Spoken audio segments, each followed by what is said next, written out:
बिस्मिल्लाहिर्रहमानिर्रहीम। हम कंटिन्यू कर रहे हैं chapter number 7 of performance management and in today's lecture we are going to talk about appeal process. Appeal process से पहले हम थोड़ा सा रिमाइंड करते हैं कि लास्ट लेक्चर में हमने बेसिकली जो हमारा इम्प्लीमेंटेशन है उसके उस प्रोसेस को ज़रा डिटेल में समझने की कोशिश की थी, जहाँ पे हम एक अच्छा कम्युनिकेशन सिस्टम डेवलप करना चाहते हैं। And then we talked about some cognitive biases जो कि हमारे कम्युनिकेशन में अगर होती हैं तो वो as a whole understanding of the system develop नहीं होने देती। So how we can basically cover those cognitive biases, उसके ऊपर हमने बात की। अब हम नेक्स्ट स्टेप के ऊपर चल रहे हैं, that is about appeal process. Appeal process की थोड़ा सा बैकग्राउंड को समझने की कोशिश करते हैं कि जब भी हम परफॉर्मेंस मैनेजमेंट सिस्टम को इम्प्लीमेंट करने जा रहे हैं तो इट इज़ नॉट नेसेसरी कि जो हमारे एम्प्लॉयज़ हैं वो सेटिस्फाई हों विद द सिस्टम। अब for instance if I have been evaluated तो there might be a problem with the evaluation process में प्रॉब्लम हो सकती है, या ओवरऑल इवैल्यूएशन जो हम करने जा रहे हैं उसमें भी एरर्स हो सकते हैं। अब अगर हमने एक अच्छा सिस्टम क्रिएट करना है तो उसमें हम एक कॉन्फिडेंस लेवल जनरेट कर सकते हैं फॉर द एम्प्लॉयज़ कि वो समझते हो, वो जानते हो, बिलीव करते हो कि they have a right to appeal against the errors that might be part of performance management system. So इसी हवाले से जो पहला एस्पेक्ट हमें नज़र आता है वो रिलेट करता है हमारा कि हम प्रमोट करें एम्प्लॉयज़ को buy in of the performance management system. इसके ऊपर हमने पहले भी बात की है और ये अपील प्रोसेस इस सारे चीज़ों को सपोर्ट कर रहा हुआ होता नजर आता है कि appeal process will help employee absorb the basic system of performance management. अब इससे रिलेटेड एक बात कि एक एम्प्लॉय ये जानता हो, समझता हो कि एमिकेबल नॉन रिटेलिएटरी मैनर में they have a right to appeal.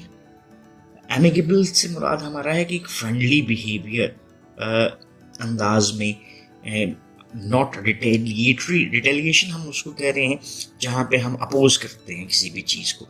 So non retaliatory matter इस कॉन्टेक्स्ट में हम कह सकते हैं कि वो फ्रेंडली होगा, कि there can be error in the system, there can be error in the judgements. So हम उसी चीज़ों को हाईलाइट करने की कोशिश कर रहे हैं by getting ourselves involved in the appeal process. दूसरी चीज हमें नजर आती है रेजोल्यूशन ऑफ द डिसएग्रीमेंट। देखें, सेटिस्फैक्शन हम किसको कहते हैं, फिर इसी के उल्ट की भी बात कर लेते हैं।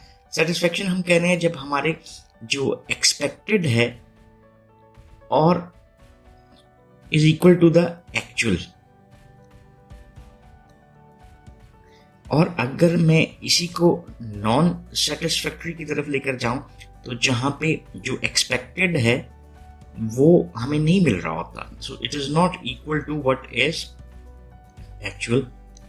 सो फॉर इंस्टेंस एक्चुअल में मैं रेटिंग समझ रहा था कि एक्सपेक्टेड में समझ रहा था 9 आउट ऑफ 10 अगर हमारी मेरी रेटिंग आएगी, and it is 6 out of 10, so there is a lot of difference.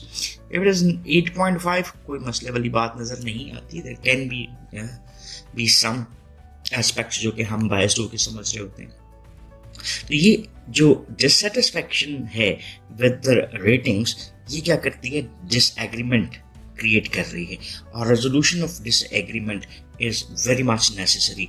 तो हम एक रेजोल्यूशन ऑफ डिसएग्रीमेंट की तरफ जाते हैं even in an amicable way. So that's the purpose of the appeal system as well. Next move करते हैं कि अगर हम अपील प्रोसेस की तरफ जाते हैं तो एम्प्लॉय किन इश्यूज के ऊपर बात कर सकता है। फर्स्ट हम ये समझते हैं कि इश्यूज कौन से हो सकते हैं इस सारे प्रोसेस में। So employees can question 2 types of issues. पहला इशू कौन सा हो गया, वो जजमेंटल इशू हो सकते हैं, और दूसरे एडमिनिस्ट्रेटिव इश्यूज हो सकते हैं। जजमेंटल इश्यूज से मुराद हमारी है वैलिडिटी ऑफ इवैल्यूएशन।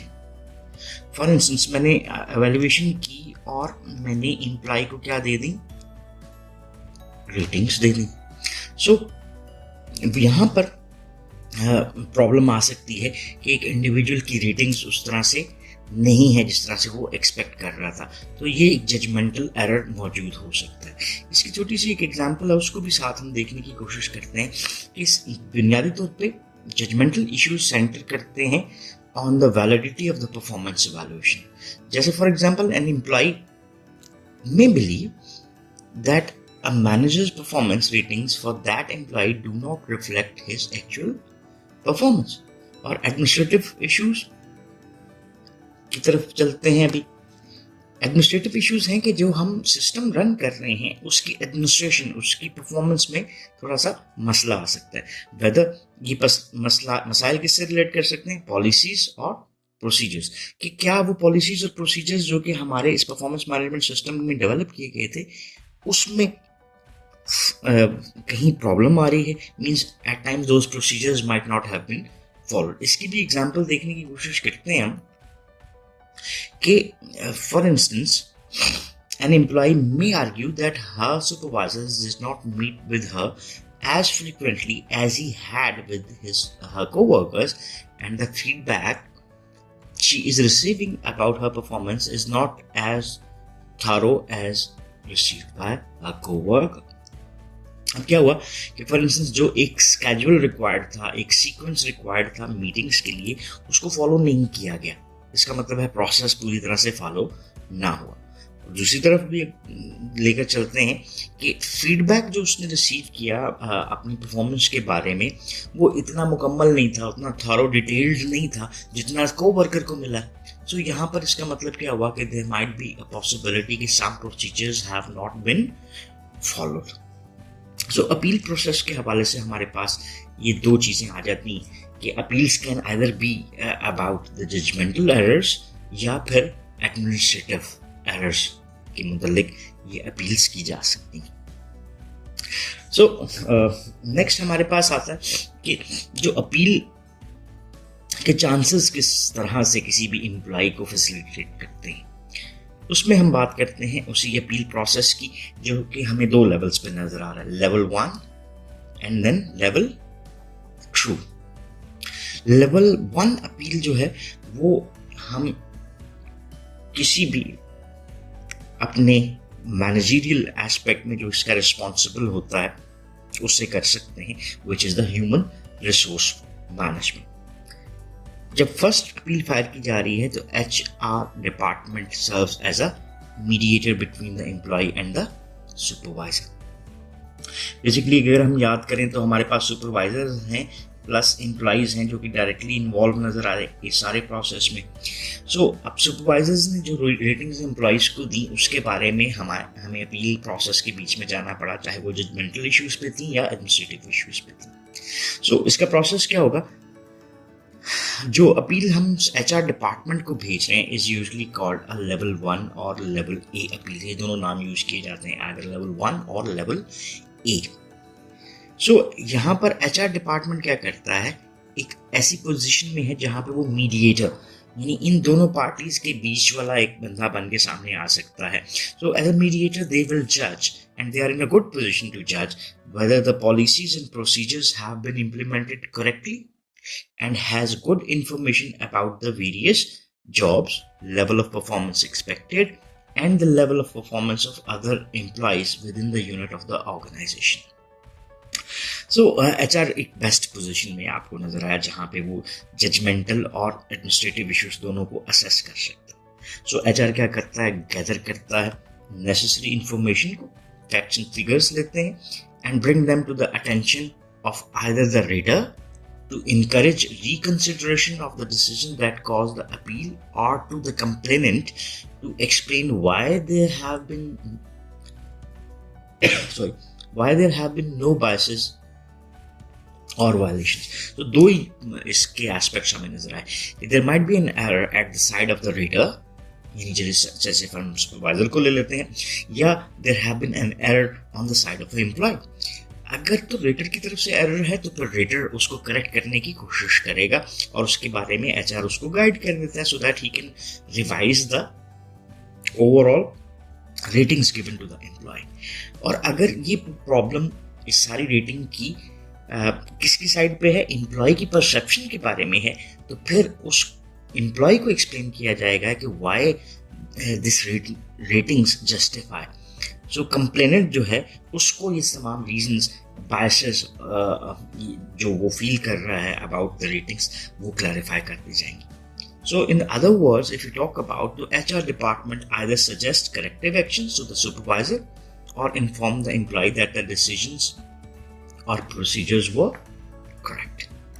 So सम करते हैं HR रिव्यू करता है फैक्ट्स पॉलिसीज प्रोसीजर्स को, रिपोर्ट टू द सुपरवाइजर और एम्प्लॉय जो भी इस चीज में इन्वॉल्व होते हैं, और at the end HR attempts to negotiate the settlement between both. So ये तो level 1 appeal होगी. If an individual still seems dissatisfied, so he has the right to file another appeal which is termed as level 2 appeal.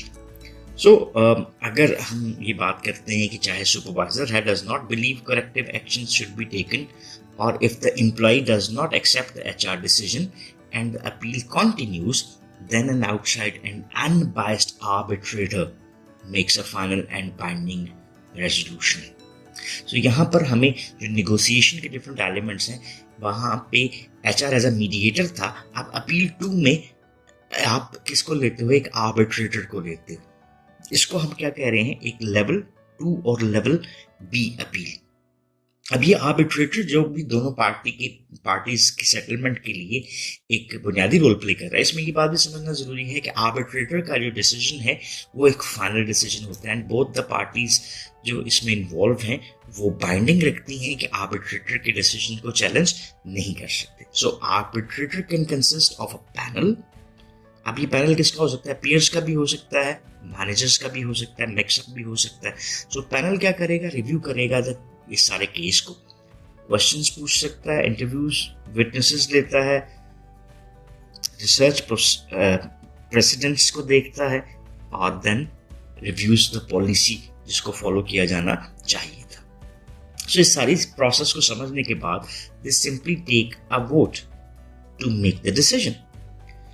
सो ये जो panel था, उस panel में ये judgement हो रही है कि कौन ठीक था और कौन गलत था, और वहाँ पे पैनल के जितने मेंबर्स हैं उनसे वोटिंग दी जाती है. जस्ट एक एग्जांपल ऑफ अ जज पैनल, जहाँ पे अगर 5 जजेस में से 3 किसी को बरी करार देते हैं तो वो बरी कंसिडर होता है, 2 का डिफरेंस है वो मैटर नहीं करता. सो मेजॉरिटी का डिसीजन आपको इम्प्लीमेंट होता हुआ नजर आता है. In some cases the vote represents the final decision. In other cases, the vote is forwarded to a high-level manager. Organization में vice presidents हो सकते हैं या other high-level managers हो सकते हैं जो कि पैनल के वोट को कंसिडर करते हुए फाइनल डिसीजंस कर रहे हैं. सो बेसिकली ये आपका आ गया एक अपील प्रोसेस. उसमें लेवल बी अपील को, इसको भी हम सम कर लेते हैं कि यहाँ पर क्या होगा? आर्बिट्रेटर होगा. So panel of peers and managers can form that panel, और हाई लेवल मैनेजर्स जो हैं वो फाइनल डिसीजन का राइट रखते हैं. सो या तो आर्बिट्रेटर को आप ये प्रिविलेज दे देते हो कि उसका डिसीजन फाइनल होगा, और arbitrators will develop a report and it will be submitted to a high level managers to make the final decision out of it.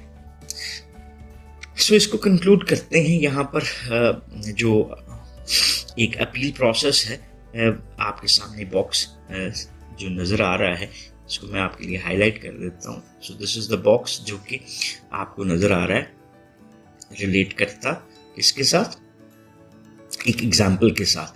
So selected experts from the University of North Carolina performance management appeal process, जहाँ पे general provisions हैं. General process जो appeal का है उसकी jurisdiction क्या है, किन इश्यूज को वो देख सकता है, वो डिटेल में दी गई हैं. Then depending on the actions taken, उसी की बेस के ऊपर फॉलोइंग इश्यूज में आल्सो बी अपील्ड. सो ये फर्दर आपको जो चीज़ें इस सारे प्रोसेस में शामिल होती हुई नजर आती हैं. And then performance management review board इन चीज़ों पे कंसिस्ट करता हुआ नजर आता है. So by reading this one can get a detailed in-depth understanding of the appeal process. So यहाँ तक हम अपने लेक्चर को रखते हैं, इसको सम अप करते हैं. इस लेक्चर में बेसिकली हमने क्या देखने की कोशिश की? इस लेक्चर में हमने एक अपील प्रोसेस को अंडरस्टैंड करने की कोशिश की. अब हमने अपील प्रोसेस को सबसे पहले अंडरस्टैंड किया कि ये क्या फंक्शन परफॉर्म करता नजर आता है, जो कि buy in process of the performance management system उसको ज़्यादा बेहतर बनाता है. दूसरी तरफ अपील प्रोसेस में जो चीज़ें क्वेश्चन की जा सकती हैं वो जजमेंटल एरर्स को क्वेश्चन किया जा सकता है या एडमिनिस्ट्रेटिव एक्शंस को भी हम कंसिडर कर सकते हैं अपील प्रोसेस। जब इस अपील प्रोसेस के ऊपर हम चलते हैं तो किसी भी एम्प्लॉय के पास दो चांसेस हैं, दो लेवल्स हैं, अपील 1 एंड अपील 2, जिसको लेवल 1 अपील भी कहते हैं, लेवल 2 और लेवल ए और लेवल बी अपील भी कहते हैं।